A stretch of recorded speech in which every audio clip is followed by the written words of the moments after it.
सियाराम। अभी देखेंगे ये है गिलोय। अमृता भी कहते हैं गिलोय को भी, अमृता हरड़ को भी कहते हैं। अब गिलोय का काम सबसे आयुर्वेद में गिलोय को सबसे हाई एंटीबायोटिक औषधि माना है। गिलोय का प्रयोग क्योंकि ये कड़वी होती है और सारस होती है।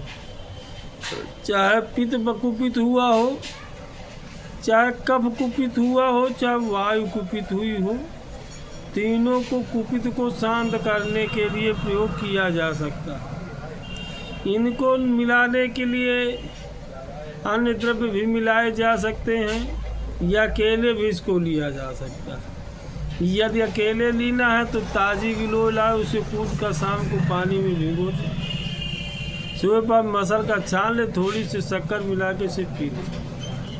शरीर में वात की अधिकता ज़्यादा हो तो इसमें सौंठ, तुलसी की पत्ती और काली मिर्च, इलायची भी डाल सकते हैं। ज़्यादा पित्त कुपित हो तो इलायची की पत्ती भी इसमें डाल सकते हैं, रोबिला डाल सकते हैं। या वात ज़्यादा बढ़ा हो, लीवर डिमेक्ट कर रहा है तो एरंड के पत्ते ले सकते हैं, इसके साथ सहजन की पत्ते ले सकते हैं। इनको सौंठ है, अदरक की पत्ती, तुलसी की पत्ती भी के साथ भी इसका प्रयोग किया जा सकता है। इस सामक पित्त ज़्यादा बढ़ा हो तो बात को कि पित्त के लिए कफ ज़्यादा बढ़ा, कफ पेंसिल में निकल नहीं रहा है तो गुरुज, सौंठ, काली मिर्च या खाली सौंठ, अदरक नहीं लेना।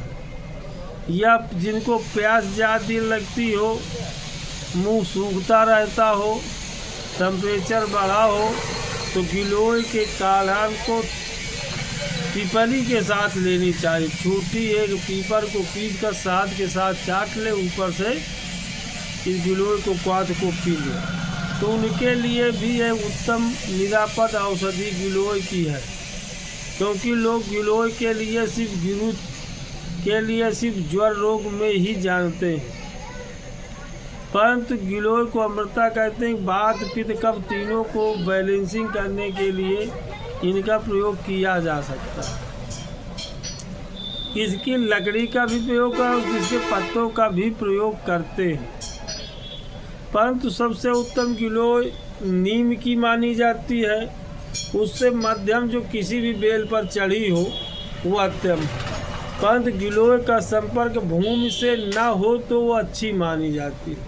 यदि किसी भी गिलोय का संपर्क जमीन से है तो निखित मानी जाती है, अन्यथा जिस पेपर जीवी कही जाती है तो पेड़ के कुछ न कुछ इसमें तत्वयुक्ति होने के कारण आ जाती है, इसलिए पेड़ के भी कुछ अंश पाए जाते हैं।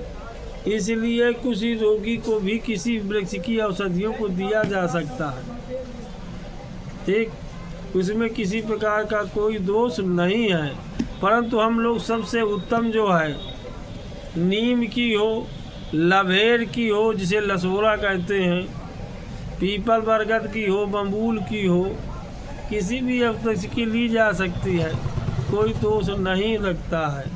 परंतु भूमि में टच है या उसकी जड़ एक भाग लगा हुआ है तो भूमि से अगर शोषण कर रही है तो कम अच्छी मानी जाती है। इसके अलावा मुक्ता सुक्ति, मुक्ता पृष्टि के साथ भी गिलोय औषध लिया जा सकता है। भस्मों के साथ भी, बहुत सारी शीत वीर भस्म के साथ भी इसका प्रयोग आयुर्वेद शास्त्र संग्रह में अन्य ग्रंथों में लिखा हुआ। अब किसी को किसे लेना है, जैसे महिलाओं को सफ़ेद पानी निकोरिया की शिकायत है तो भी इसको चौलाई के और अमृता के साथ ले सकते हैं। किसी व्यक्ति का शुगर बढ़ा हुआ है तो उनके लिए भी दिया जा रहा है। जिनको बार बार प्यास लगी रहती, मुख सूखता रहता है, कफ सूख गए, उनके लिए भी अच्छी उत्तम औषधि है। परंतु जिनका मुख सूखता हो, कफ ज़्यादा जमा हुआ हो, उसे शीतोपलाद चूर्ण के साथ लेना ज़्यादा अच्छा माना जाता है। या लीवर वगैरह, जिनका ज़्यादा लीवर है, पेन किया अवरुद्ध हो गया हो, उसमें पित्त का कफ ज़्यादा बढ़ गया हो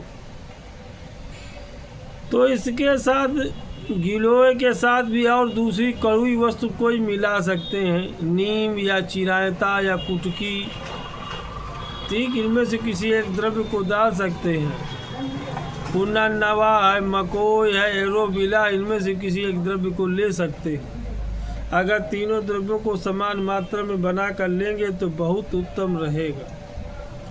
दूसरी कारण है कि पित्त के यदि रोग बढ़ते हैं तो पित्त कारक ग्रह कोई न कोई, चाहे मंगल हो और चाहे सूर्य हो, कहीं न कहीं आपका दूषित है, उसको विद्वान के द्वारा जानकर उसे शुद्ध करना चाहिए।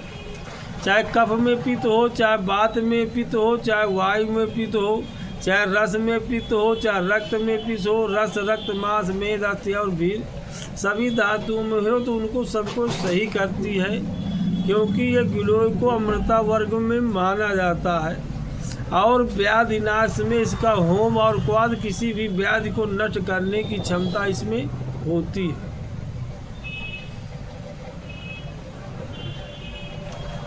इसीलिए अमृता को, गिलोय को किसी भी रूप में या दीर्घायु प्रदान करने के लिए भी किया जा सकता है।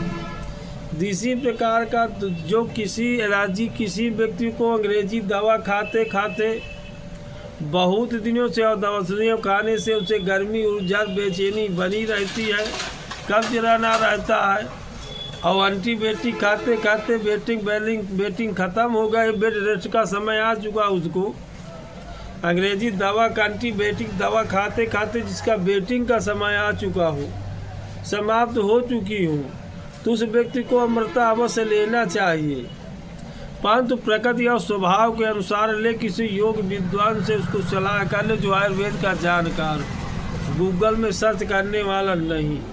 यथा उत्पन्ने तथा औषधि, उसको कहाँ कैसे लेना उसको जानकर ही प्रयोग करे, बहुत उत्तम रहेगा। जय सिया राम, हर हर महादेव।